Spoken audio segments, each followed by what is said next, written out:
Who are Gog and Magog? Ancient wars have always left trails of destruction, but no story is as charged with mystery and prophetic weight as the prophecy about Gog and Magog. In the heart of the Babylonian exile, when Israel seemed forgotten and hopeless, a simple man received a revelation that would change everything. He lived among spiritual ruins and foreign walls, breathing the heavy air of defeat, when the presence of the Lord broke in without warning, tearing through normality like an unexpected thunderclap in the desert. There was no prior warning, no signs that could prepare him, only the sudden invasion of divine glory into an ordinary life. The light did not come like the sun rising slowly. It exploded around him, pierced his soul, and before he could react, his knees touched the ground. Then he heard the voice no human ear can resist, a voice that did not echo in the air, but inside the spirit, burning away every fear and revealing a power that rules kingdoms and topples empires. Son of man, set your face against Gog, of the land of Magog, the chief prince of Meshech and Tubal, and prophesy against him. Thus says the Lord God, Behold, I am against you, O Gog. Words recorded in the book of the prophet Ezekiel, chapter 38, verse 2. In that moment, names previously unknown were branded into him like hot iron. Gog and Magog were not just distant regions or obscure characters. They were symbols of a power that would rise against God, believing itself invincible, and would be struck down by the Creator before the nations. The prophet had not asked for this vision, nor imagined he could bear such a weight, but he understood he had been chosen to witness what was to come. The message was not merely about politics or war. It was about divine sovereignty, about how human pride builds itself up only to fall. While he still trembled before the revelation, he realized that God does not merely watch history, He directs it. Even when men believe they are in control, it is the Lord who guides every step. The prophecy spoke of military alliances, colossal weapons, strategies that seemed brilliant, but that would be used for a greater purpose, to reveal to the world that no power can stand against the Most High. I will put hooks in your jaws and bring you out with your whole army, declared God, as if to say that even the ambition of kings serves his plan. The exile understood that his calling was not simple. He was to announce that the pride of nations would be hooked and led to judgment like a fish lured by bait. This vision defied human logic. How could a dispersed, humiliated, and captive people become the stage for the greatest confrontation between God and the armies of the world? But the voice that spoke left no room for doubt. The Lord, who shapes empires and topples thrones, was still present, even when Israel seemed forgotten. The weight of the revelation became almost unbearable. He knew that no ordinary man should see what had been shown to him. The images were too vivid, too real. Frozen lands in the north, tribes forging weapons day and night, mighty kings on. The wars that shaped ancient empires have always left trails of blood and fleeting glory, but no prophecy is as steeped in mystery and spiritual weight as the one about Gog and Magog. When Israel seemed forgotten in the midst of the Babylonian exile, powerless and hopeless, an ordinary man was torn from routine by an experience that would change his life and the future history of nations. He lived among ruins and longings for Zion, breathing the oppression of a conquered people, when the presence of the Lord shattered the silence like thunder breaking through a cloudless sky. It was not a gentle vision, nor emotional comfort. It was a breathtaking encounter with the God who dominates kingdoms and governs destinies. The light did not rise slowly like the sun.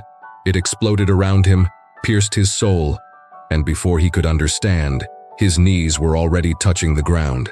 Then came the voice that does not need air to be heard, a voice that speaks straight to the spirit, burns away fear, and reveals the absolute power of the Most High. Son of man, set your face against Gog, of the land of Magog, the sovereign prince of Meshech and Tubal, and prophesy against him.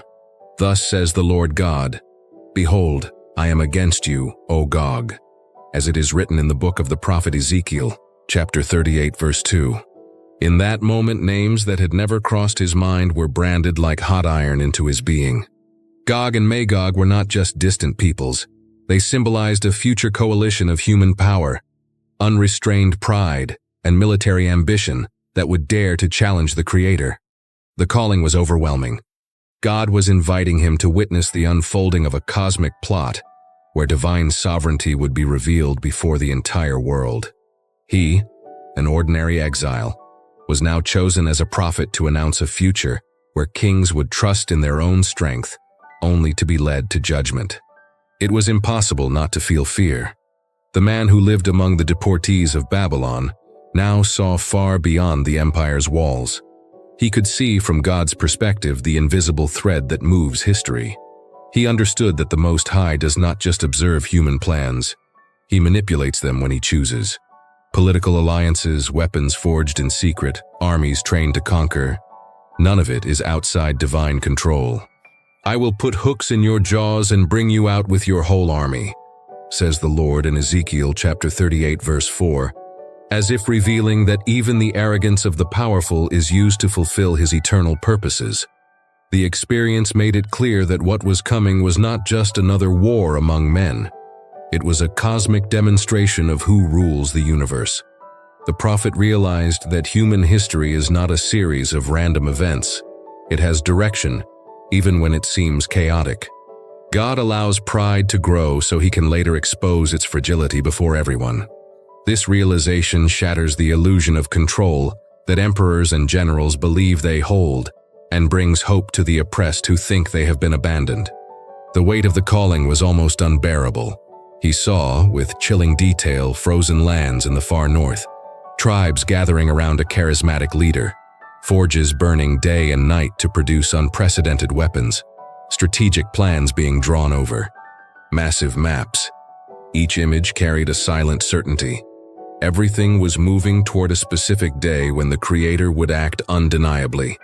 This man, who until then had been just an exile, understood that he had been set apart to narrate something the world would need to know. He had not asked for this burden, but he knew he could not ignore it. The silence after the vision was deafening because he knew the future had already begun to move. History still seemed distant, but the hand of God was already positioning each piece. And as he tried to process what he had witnessed, he felt there was something even deeper to be revealed.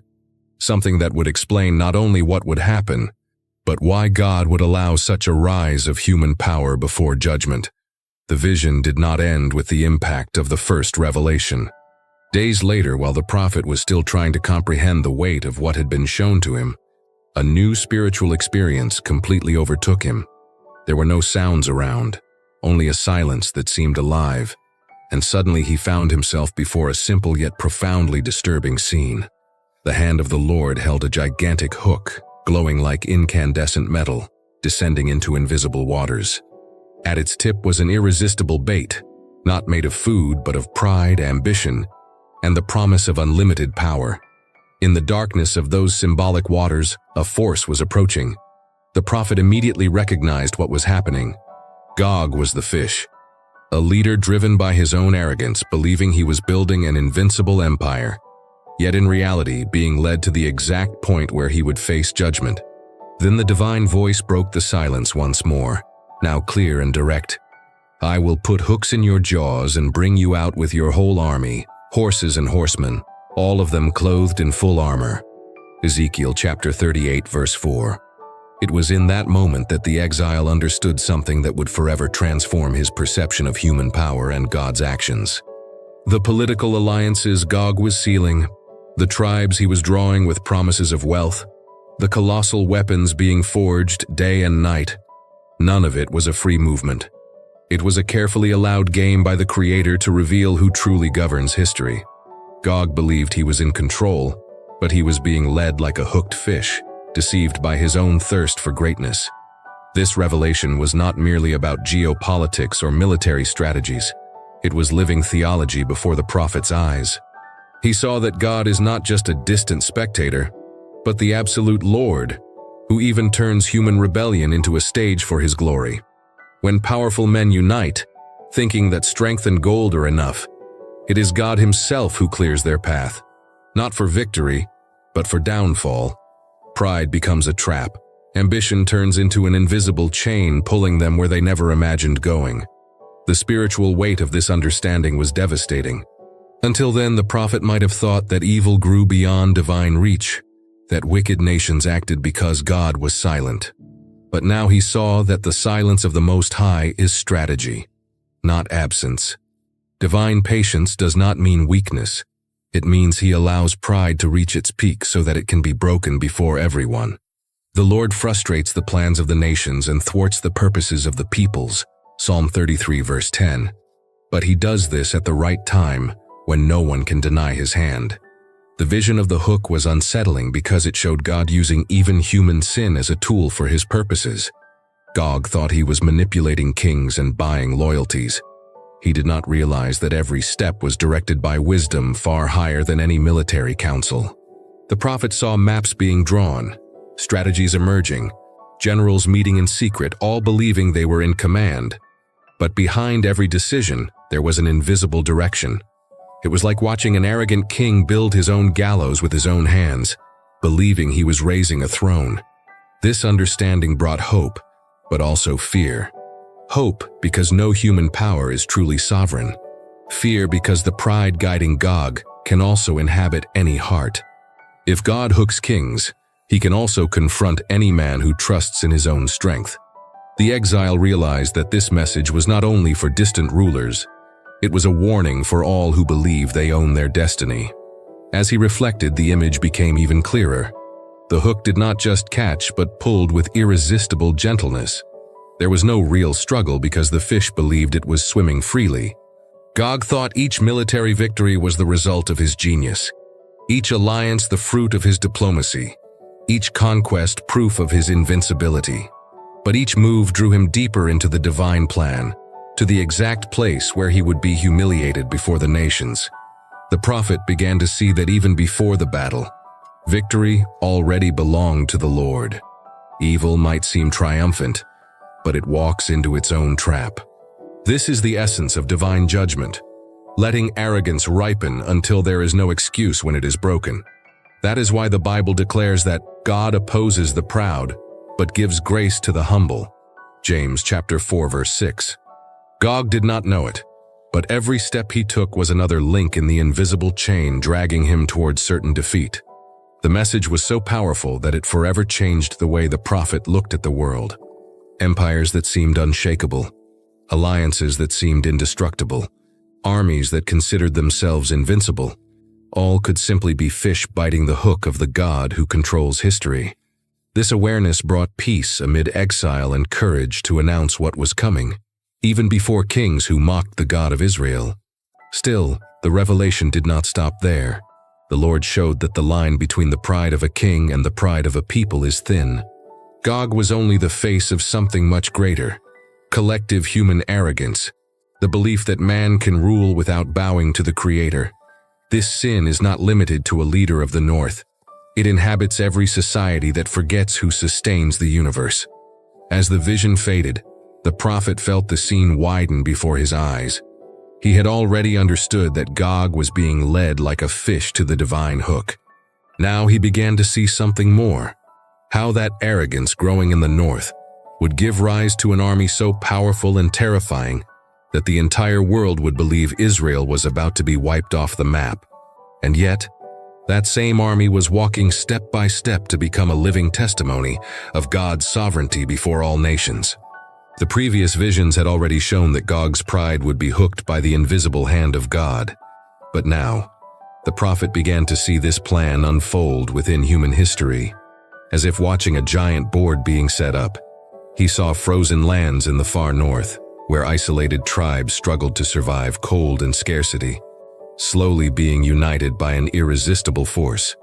It was not a simple cultural or commercial union, but a summons marked by ambition, wealth, and the promise of absolute power. A man rose among them, imposing, charismatic, a strategist, and his name was Gog, Prince of Magog. Caravans appeared like endless rivers crossing frozen plains. Harsh men, warriors hardened by life's brutality, marched in response to the call of a leader who offered them glory and dominion. Each step was taken with confidence, Each gaze carried the belief that nothing could stop them. The prophet watched as once rival kingdoms became allies, driven by the greed to share in a future empire. This process seemed purely human, born of diplomacy and military strength, but he knew that behind every silent agreement was the hand of God guiding history. The forges work without rest. Night and day the fire burns high, spitting sparks as men shape weapons that had never existed before. Shields so large they reflect the sun like mirrors, war chariots reinforced with rare metals, armor that seems to turn simple soldiers into steel colossi. The sound of hammers echoes like a heart beating in the darkness, a sign that something gigantic is taking shape.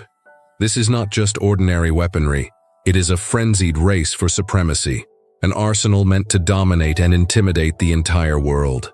The prophet sees maps being drawn on tables covered with hides and scrolls. Generals calculate routes, evaluate passes, plan sieges. Nothing is improvised. Every detail is studied with surgical precision. Every move is designed to guarantee total victory. Israel appears on these maps as the ultimate goal, the desired territory, the coveted target. The heart of Gog beats with an ancient desire to conquer what belongs to God and prove that human strength can subjugate the land he chose. At this point, the vision takes on darker contours. The prophet realizes that this is not just about a future war. It is a portrait of human nature when it turns away from God. Pride, greed, and self-sufficiency feed alliances that ignore justice and truth. Gog is only the visible face of a greater rebellion spreading like a contagion among nations. Prepare yourself and be ready, you and all the multitude that has gathered to you, echoes the voice of God recorded in Ezekiel chapter 38 verse 7, not as encouragement, but as an announcement that he allows this preparation to reveal his glory at the right moment. As the northern tribes unite, emissaries arrive from distant lands. Eastern kings send gold and soldiers. Western leaders offer technology and resources. It is a global coalition growing silently but with relentless strength. Every nation involved believes it is investing in a certain victory, but in reality, it is enlisting in the greatest judgment the world has ever seen. The prophet feels the moral tension of this scene. Men sell their convictions for promises of power. Entire kingdoms sacrifice values in exchange for fleeting conquests. The arrogance of Gog reaches almost divine levels. He sees himself as Lord of War, destined to rewrite the world map. His voice inspires fear and obedience. His eyes shine with ambition that seems without limits. Soldiers march under newly created banners. Songs of victory echo before any battle has even begun. For them, defeat does not exist. It is the height of human confidence without God, an empire built on the illusion of invincibility. The prophet feels the spiritual weight of this moment. There are no visible signs of divine intervention yet. Everything seems to favor Gog, and it is precisely here that the danger lies. God's silence feeds the illusion of autonomy, but the one who has seen the hook knows that this advance is not freedom, it is leading. The leader who thinks he is the hunter is, in truth, the prey. The prophet sees how each apparent victory, each military conquest, each strengthened alliance is just another link in the chain that will drag all this power to the exact place where it will be broken. The images intensify. Columns of soldiers advancing like swarms across vast plains, entire cities emptying as young warriors march north, driven by dreams of wealth and glory. Workshops produce war machines never seen before. Weapons capable of launching fire over impossible distances. Vehicles reinforced to withstand any attack. Armor that makes men nearly impenetrable. To the outside eye, this army seems invincible. The prophet, however, knows that human invincibility is fragile when confronted by the Creator. It is impossible not to feel the clash between appearance and reality. Gog's coalition rises as the greatest military power in history, but in God's eyes, it is merely a parade marching toward its own judgment. Arrogance does not realize it is galloping toward its fall. The prophet, filled with a mixture of fear and compassion, watches in silence. He understands that every hammer strike in the forges, every alliance sealed in secret, every soldier recruited is just another step toward the day when the Lord will show the world that no force can stand against him. As the vision stretches on, the prophet senses that something greater is approaching. The stage is complete, a leader unbeatable in human eyes, an unprecedented army, a global coalition driven by the thirst for conquest. Everything seems prepared for a crushing victory against Israel. But he knows, because he saw the hand that holds the hook, that this path does not lead to Gog's glory, but to the stage of divine judgment. God's silence is not abandonment, it is strategy. The storm has not yet begun, but the air already carries the tension of something unstoppable about to break forth. The scenario built over the years seemed definitive. Gog's army, now an uncontested force, advanced like a dark tide that nothing could stop. Distant tribes, powerful kingdoms, and opportunistic allies marched under a single banner, certain that Israel would easily fall. The prophet saw it all approaching like an inevitable storm, each step echoing over the land like war drums. And then the day came. It was not announced by human trumpets, nor preceded by any solemn warning. It simply arrived. The sun rose like on any other morning, but there was something strange in the air. A silence heavier than usual, a sudden cold that made animals stir without reason. The wind ceased abruptly, as if the world itself had held its breath.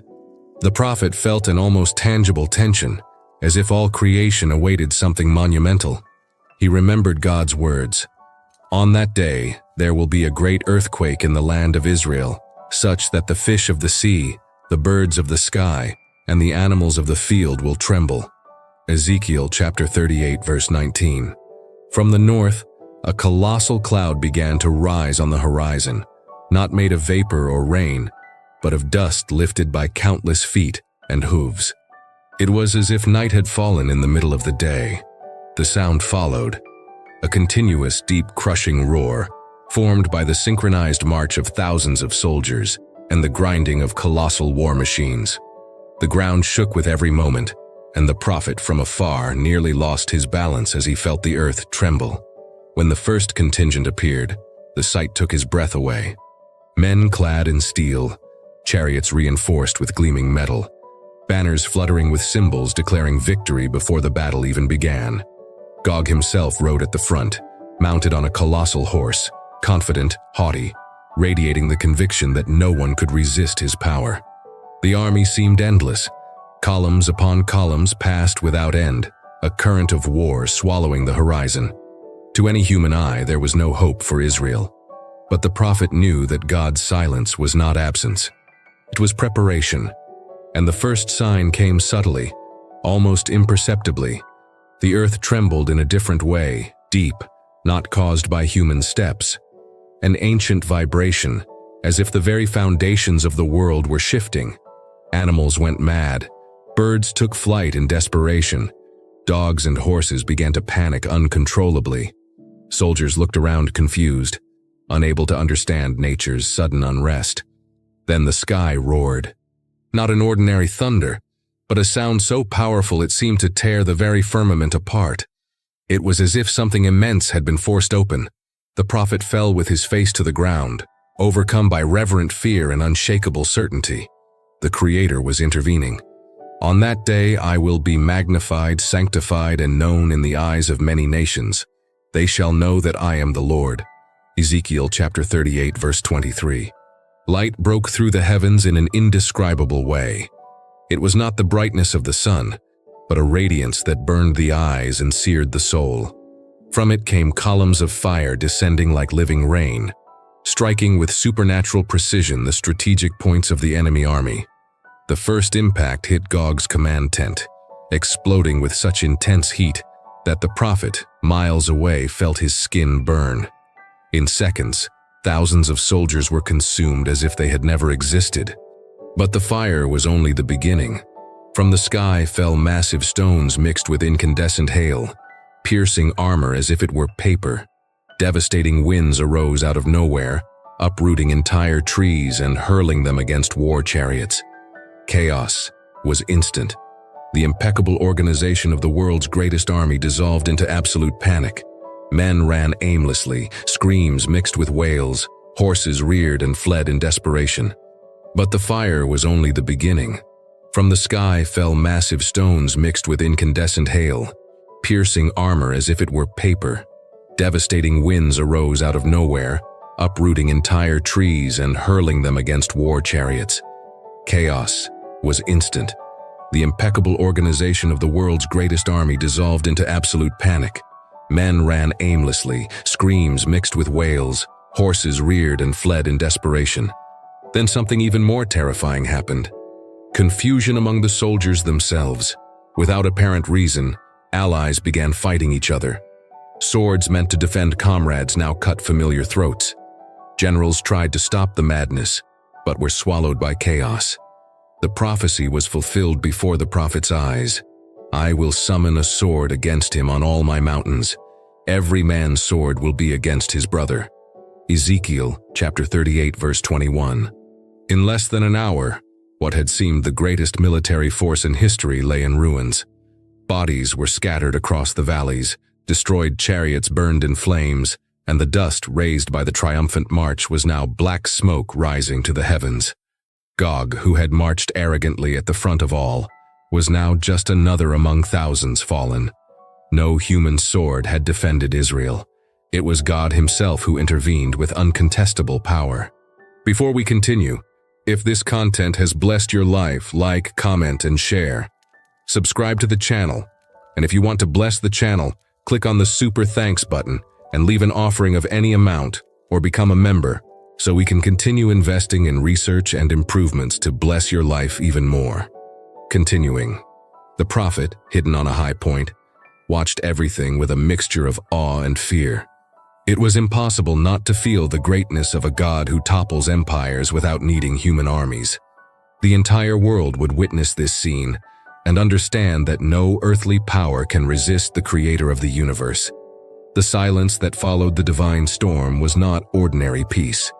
It was a heavy silence, full of reverence, as if the very earth acknowledged who reigns over it. But as he looked at the devastated field, the prophet realized this was only the beginning of something even greater. The destruction of Gog was not the end of the story, but the start of a new time that would change entire nations and redefine humanity's relationship with God. The earth was in shock, the heavens had spoken, but the lesson to come would reach the world in a way he was yet to understand. When the dust of battle settled, what remained before human eyes was an unforgettable scene. Where once there had been green valleys and caravan routes, there was now a burned field, covered with ashes and the remains of what had once been the greatest army on earth. The smell of sulfur and death hung in the air, heavy, almost suffocating. No songs of victory were heard, because there had been no human combat. The silence dominating the landscape was full of awe and fear, as if even creation itself were in reverence of what it had witnessed. The prophet walked slowly among the wreckage, aware that every detail of this scene was the exact fulfillment of the word the Lord had revealed to him years before. Bodies were scattered in every direction, some burned beyond recognition, others reduced to ashes, leaving only empty armor. Destroyed war chariots formed piles of twisted metal. Weapons that had seemed invincible now lay broken, useless. Everything men had created with such pride had turned to dust in moments. And they fell on the mountains of Israel. And I sent fire on Magog, and among those who dwell securely in the islands, and they shall know that I am the Lord. Ezekiel chapter 39 verse 6. The prophecy was no longer a distant promise. It was living history beneath the feet of the people. Soon the first survivors from nearby cities began to appear, driven by fear and curiosity. Some came searching for relatives who would never return. Others simply wanted to confirm the rumors spreading like wildfire. An army no one could defeat had been destroyed without a single Israeli sword being raised. Seeing the devastated valley, many fell to their knees. Some wept, others remained in absolute silence, unable to comprehend such a display of power. There was no doubt God had fought for his people. But the divine victory also brought a heavy and unavoidable task. The battlefield needed to be purified. The prophet understood that this place could not remain as it was. The Lord himself had determined that Israel should cleanse the land to remove the contamination left by the enemies. On that day I will give Gog a place of burial in Israel, the valley of those who pass east of the sea. And there they will bury Gog and all his multitude, and it will be called the Valley of Hamon-Gog. Ezekiel chapter 39, verse 11. Then began a monumental work that would last for months. Men were summoned from all regions to search for scattered bones and remains. Every piece of armor, every fragment of weapon, every body that could be identified was carefully gathered. It was a holy and somber task at the same time, an act of purification before God. The valley was chosen as a collective burial ground, a permanent memorial of the fall of human arrogance before the sovereignty of the Most High. There, the pride of entire nations turned to dust and was buried as a warning for all generations. For 7 months they searched without ceasing. Patrols traveled the land, marking each skeleton they found with stakes so that others could come and collect it. Entire families joined in this cleansing, even though it was hard and emotionally devastating work. It was not merely about hygiene or safety, it was a spiritual act.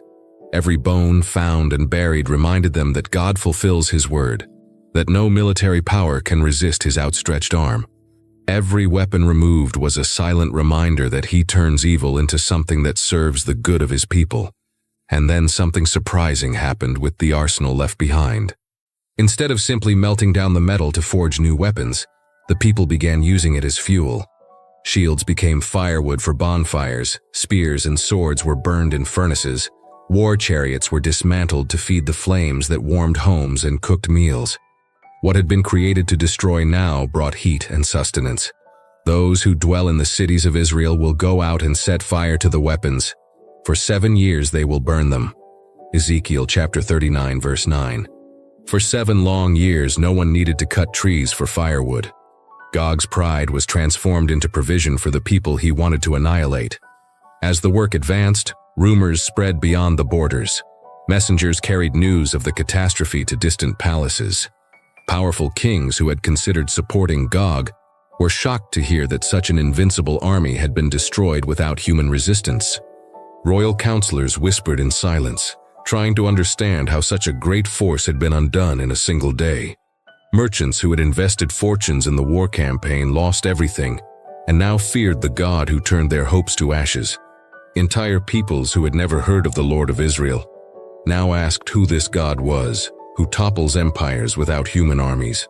The prophet saw this movement with spiritual eyes. He understood that God not only saved Israel, He was revealing His glory to the nations. Gog's disaster was a silent sermon preached to kings and distant peoples, showing that history does not belong to men. It was a sign that would echo through generations. The Lord controls the destiny of kingdoms and does not allow human arrogance to prevail forever. This message spread faster than any trade, deeper than any political speech. Despite the relief of victory, the atmosphere in Israel was not one of ordinary celebration. There was a reverent fear in every heart. The people understood that they had not won by their own strength, but because the God who promised to protect His land had kept His word. Each fire lit with the enemy's weapons was a silent reminder. The Lord transforms what was made to destroy into a resource to sustain. Each skeleton buried in the valley of Hamon-Gog was a permanent marker of divine justice. And as the work of cleansing continued, something began to change in the world beyond Israel. Distant nations reconsidered their paths, kingdoms adjusted strategies, rulers who planned wars hesitated. Fear and awe of the God of Israel grew silently, reaching even the most prideful palaces. The prophet perceived that Gog's destruction did not end on the battlefield. It began a slow but profound transformation that would start to reshape how nations viewed power, security, and divinity. The valley was being purified, but the impact of that day was already reaching far beyond the land that witnessed the judgment. An invisible change was beginning to touch hearts in places the prophet could not yet fully see, preparing the world for a new understanding of the God who reigns over all. The fall of Gog was not just an isolated episode, limited to the valley where heaven's fire consumed men and war machines.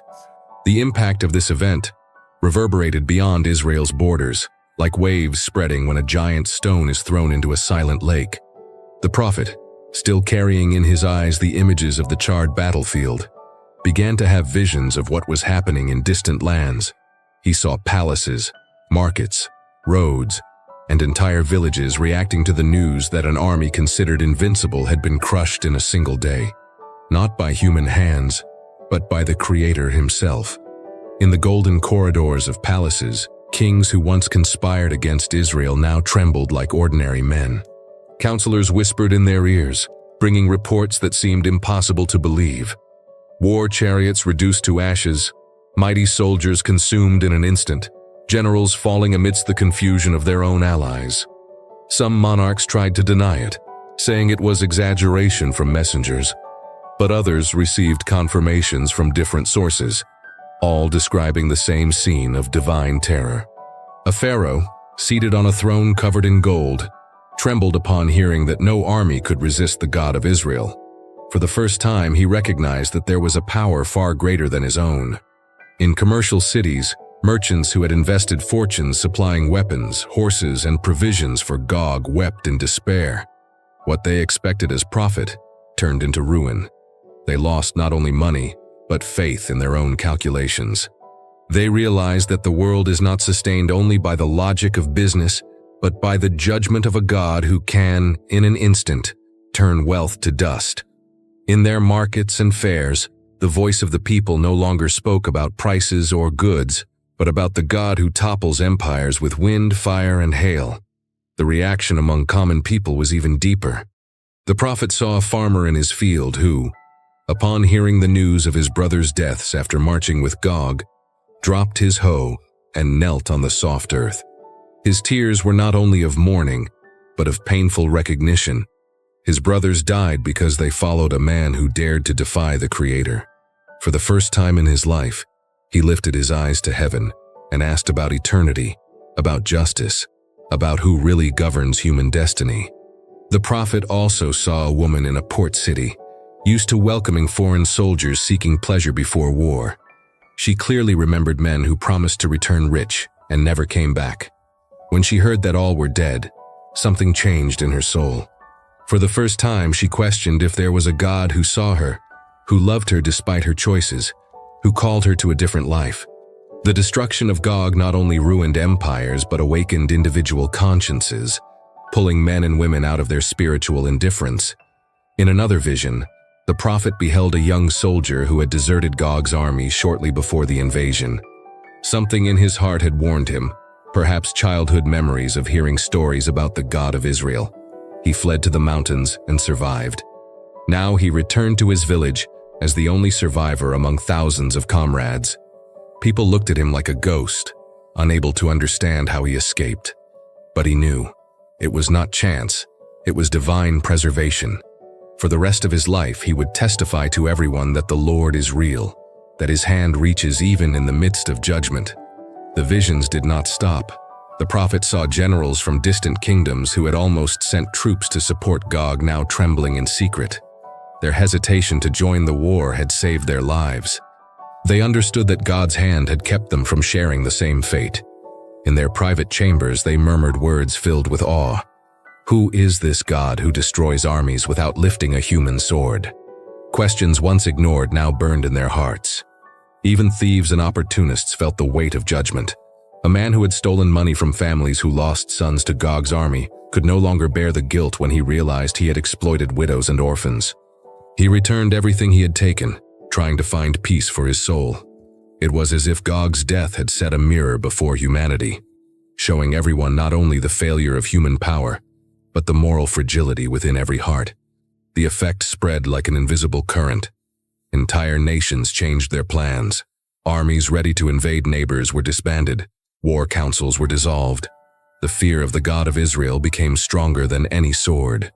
It was as if the entire world had heard a sermon without words, a message written in fire and hail declaring, "The Lord reigns, and before him all arrogance falls."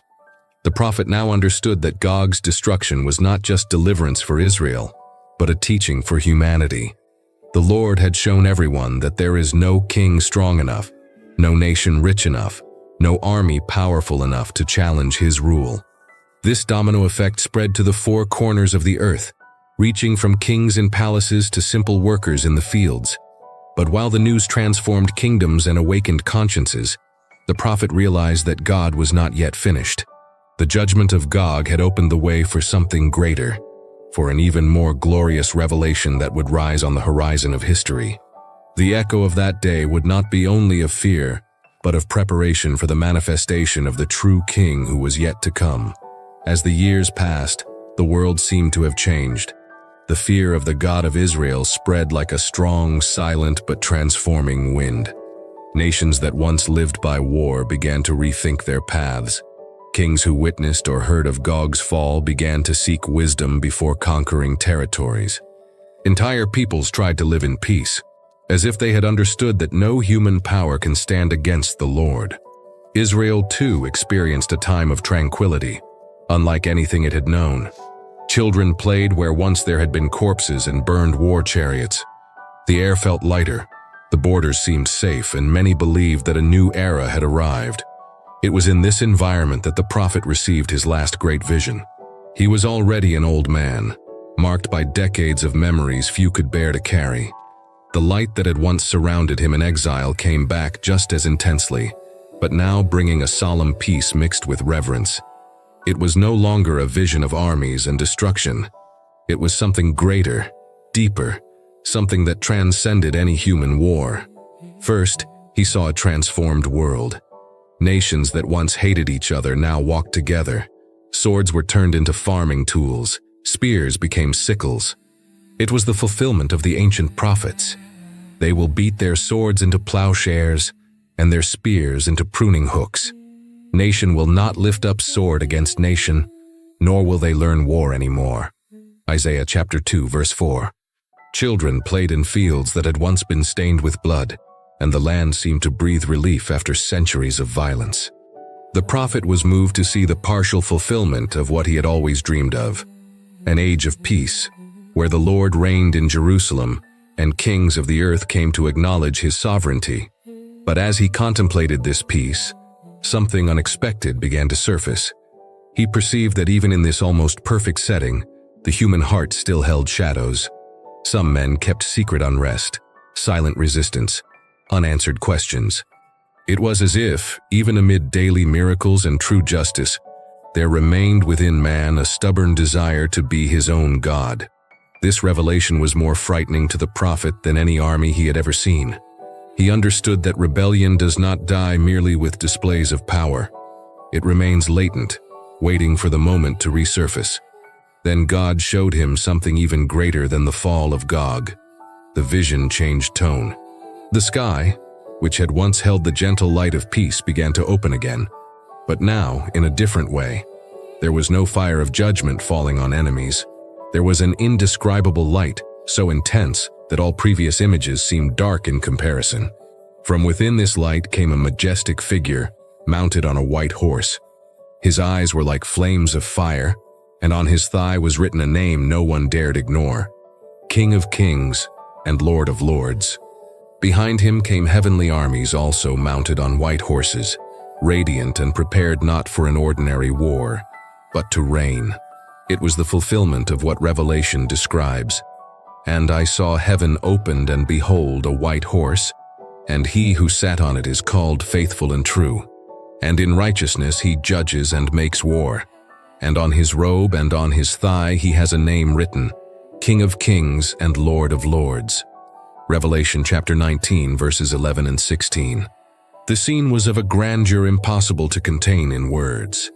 The prophet understood that if Gog and his army had been impressive in human eyes, the one who now appeared did not need fire, earthquakes, or confusion to win. His mere presence dissolved all opposition like smoke before the sun. Kings of the earth ran to caves trying to hide. The mighty cried out to the mountains to fall on them. But there was no possible refuge. The true sovereign had arrived. He saw the king ride to the very valley where Gog had been destroyed, now cleansed and silent. There, where human arrogance died, the Messiah established his throne. From his mouth came a sharp sword, symbol of absolute authority, able to judge nations with a single decree. And he will rule them with a rod of iron. Revelation chapter 19, verse 15. It was the closing of the era when men believed they could govern without God. It was not a battle, it was a coronation. The prophet understood that all the rise and fall of Gog had not been just an isolated act of judgment, but preparation for this moment. The Lord allowed human pride to reach its peak to show that no power can resist the king who is to come.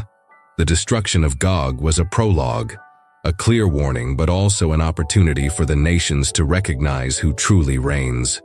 Now, in the final vision, he saw the complete fulfillment. Every tongue confessing, every knee bowing, all peoples understanding that the dominion belongs eternally to the Lamb and to the Lord of hosts. It was impossible not to feel both fear and hope at the same time. Fear, because all human pride will be broken before this king. Hope, because he comes to establish ultimate justice, restore what was lost, and bring a peace no man could ever achieve. The prophet, now old and weary, knew that his mission was coming to an end. He carried on his back the memory of destroyed armies, and in his soul the certainty of an eternal kingdom drawing near. As the vision faded, he did not hear a farewell, nor a triumphant closing. He felt only the silent and absolute presence of the God who guides all of history. The image of the white horse and the victorious king remained engraved in his heart as an eternal seal. He knew that the time of men ends when the one who is faithful and true decides to manifest his reign. And he understood that the calling he had received in his youth, when he first heard of Gog and Magog, was, in fact, an invitation to witness the last great lesson.